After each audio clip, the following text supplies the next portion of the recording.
Hi అండి. Welcome to my channel vibe with Virajitha. ఈ వీడియోలో నేను రెస్టారెంట్ స్టైల్‌లో బిర్యానీ ఎలా చేస్తానో షేర్ చేస్తాను చూసేయండి. సండే అంటేనే బిర్యానీ ఉండాల్సిందే కదా!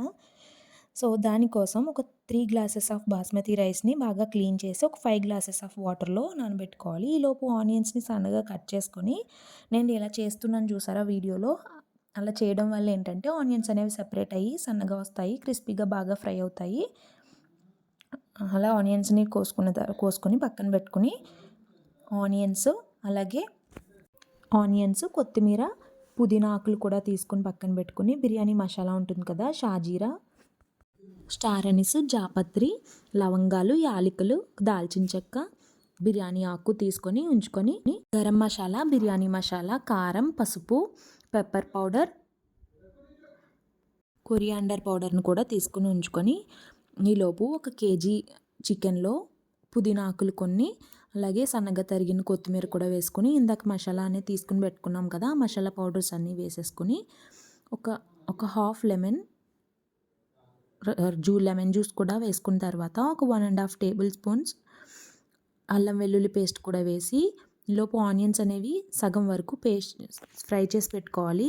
ఫ్రై చేసి పెట్టుకున్న ఆనియన్స్ కూడా వేసుకొని 1 కప్ ఆఫ్ కర్డ్ వేసుకొని దాంట్లోనే ఒక 3 టేబుల్ స్పూన్స్ సాల్ట్ అనేవి చూసుకుని అడ్జస్ట్ చేసుకుంటూ ఉండాలి.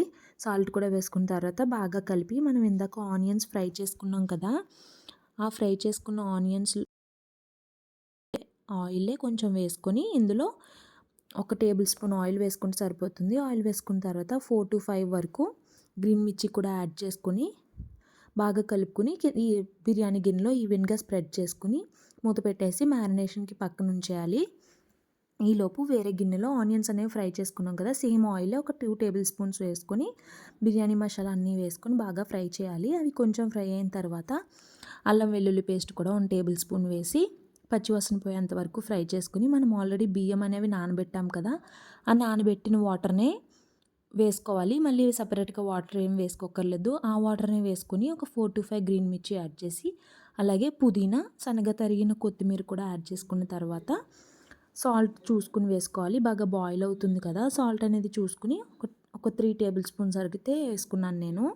సాల్ట్ అనేది చూసుకుని అడ్జస్ట్ చేసుకోండి. కొంచెం సాల్టీగానే ఉండాలి వాటరు. అలా సాల్ట్ కూడా వేసుకున్న తర్వాత బాగా బాయిల్ అవుతున్నప్పుడు రైస్‌ని కూడా యాడ్ చేసేసుకొని బాగా బాయిల్ చేసుకోవాలి. ఈలోపు ఇది బాయిల్ అవుతూ ఉంటుంది. ఒక 5 మినిట్స్ తర్వాత బాగా బాయిల్ అయిపోయింది. అండ్ ఇక్కడ రైస్ చూసారా, ఒక 90% వరకు అయితే బాయిల్ అయిపోయింది. అలా బాయిల్ అయిపోయిన తర్వాత ఆ అన్నం ఉడికిన వాటరే ఉన్నాయి కదా! ఆ వాటర్‌ని ఆ మ్యారినేషన్ చేసుకున్న చికెన్ దాంట్లో వేసుకున్న తర్వాత కింద అడుగున రైస్ కూడా 1 లేయర్ వేసేసుకోవాలి. రైస్ 1 లేయర్ వేసేసుకున్న తర్వాత పుదీనా, కొన్ని కొత్తిమీర, అలాగే మనం బ్రౌన్ కలర్‌లో వేయించి పెట్టుకున్న ఆనియన్స్ ఉన్నాయి కదా! అవి కూడా ఒక లేయర్ అలా కొన్ని స్ప్రింకిల్ చేసుకున్న తర్వాత ఇంకొక లేయర్ ఆఫ్ రైస్ కూడా యాడ్ చేసుకోవాలి. మళ్ళీ సేమ్ ప్రాసెస్ పైన కూడా రైస్ మీద పుదీనా, కొత్తిమీర, అలాగే బ్రౌన్ కలర్ ఆనియన్స్ ఉన్నాయి కదా! అవి కూడా యాడ్ చేసుకొని కొంచెం మిల్క్‌లో లైట్‌గా పసుపు కలిపి అది బిర్యానీ మీద వేయడం వల్ల కలర్ అనేది వస్తుంది బిర్యానీకి. చూపించాను కదా! ఆ విధంగా ఆవిరిపోకుండా మూత పెట్టి ఉంచుకొని ఒక 10 మినిట్స్ హైలో, ఒక 10 మినిట్స్ మీడియంలో ఉంచుకొని ఒక 20 మినిట్స్ తర్వాత తీస్తే ముక్క అనేది బాగా ఉడికిపోతుంది.